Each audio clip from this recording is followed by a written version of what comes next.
Okay, I'm back. Now, this week came out two first issues of two new series, two new volumes of old series. And they're both team books, and both I was really excited for. So I'll kick it off with Avengers #1. First of all, I am enjoying everyone's reactions when Captain America asked them to be part of his new network of teams for Avengers. And I especially love Mockingbird when she just says, please don't say West Coast, please don't say West Coast. Everyone's excited, except Wonder Man. Interesting reaction, though. I look forward to about when he says he's going to try to convince Steve Rogers to change his mind. And I'm enjoying this new lineup. We've got Thor, Spider-Man, Hawkeye, Wolverine, Captain America, Spider-Woman, and Iron Man. All wrapped up. An excellent team, which I look forward to. Plus, I do like all these individual conversations each member is having with one another. Iron Man's still not sure how cool he and Steve are. Spider-Man asks how Clint Barton's back at being Hawkeye. Wolverine tells Jessica that if she doesn't feel right here, she should earn her place. And Thor is shocked to not know who Captain America is. And Maria Hill is in charge of the team. That's interesting. Now Stark's former right-hand woman is in charge of the team he's on. That'll be pretty funny. And right before Cap says they're missing a member, we don't know who it is. Mine's on Wonder Man. Kang the Conqueror attacks. And, of course, though, as he's going through his long introduction villain speech, Thunderblast! Okay, Kang apparently has a future device that Tony will build. Okay, Iron Man reveals that he's just not going to build it at all. He only wrote it down as a note somewhere, but Kang says he will build it. It's just a little stupid there. Plus, I'm having a little Back to the Future moment towards the end where Kang reveals, in the future, it's your kids, Avengers! There's something that's gotta be done about your kids! Really, that's just like Back to the Future, the ending of it. Now everyone's worried about their kids and how they can change the past, and they have no idea how to get there. And Wolverine says he knows who can help him since Reed Richards is unavailable. I'm interested to see how that turns out. And apparently the Hulk ordered Kang to do this. Future Hulk. Now smart. So I'm curious about that. And, oh yeah, these are the Avengers kids so far. If you've seen the movie Next Avengers, I saw it. I did not fully enjoy it, though. I'm glad this book did not take that whole story into full consideration. Instead of being heroes after they defeated Ultron, they just decided to rule because they weren't raised by their parents who died. Overall, Avengers #1 did not really satisfy my expectations, but I do see some potential in this story and the team itself, so I will continue to get it.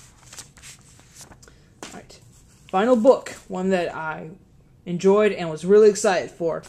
Legion of Superheroes #1. Written by a fan favorite writer, Paul Levitz. We got Earthman being tortured here. I think he deserves it. And apparently now, and this is a very interesting, and Saturn Girl, though, apparently just wants to be alone with her thoughts. It's a very interesting tie-in now after the Legion has been, declared illegal. If you've read Superman and the Legion of Superheroes, then you know that the Legion was outlawed and they've had problems with the United Planets and everything. Well, now apparently, in order for the Legion to have their base remain on Earth, they have to allow Earthman into their group, which Brainiac 5 is taking way worse than the others. And I do like this little nod where Brainy says that they don't have to give him an ordinary flight ring. What's that rhyme about the one ring? If anyone posts the Lord of the Rings thing in the comments, I will automatically delete it. Seeing that right there. And Brainy even has a little precious moment where he where he says he's gonna make a special ring for Earthman.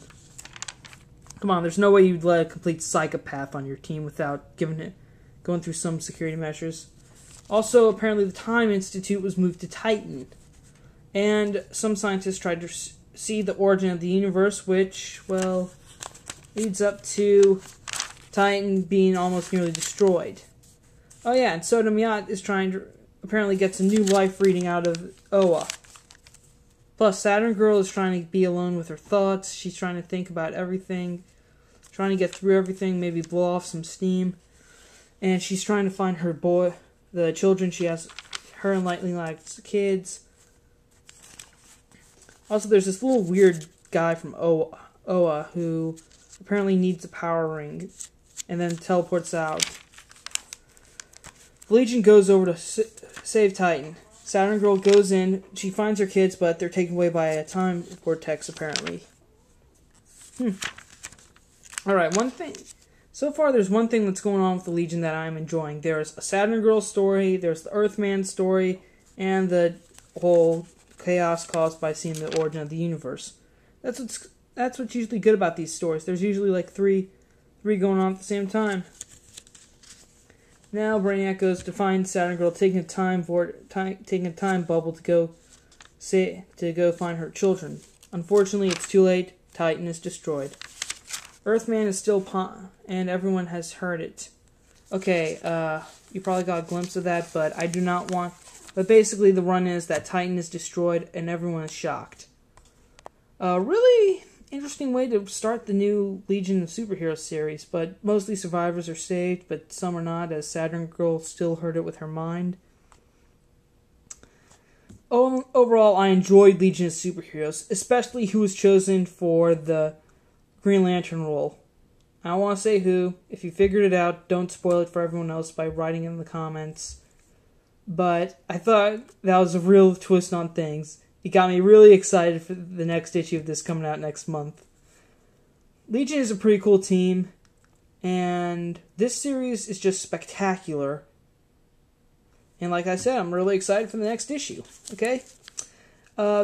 Only disappointment, though, they should bring back Saturn Girl's long hair, make her hair longer, I guess.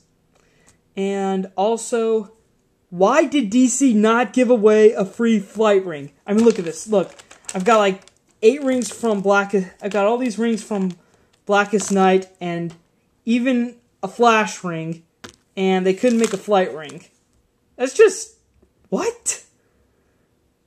I mean, even when Avengers came out, I got this cool poster, but they couldn't make a plastic flight ring, really.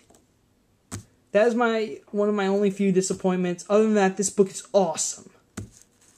So that's pretty much my review.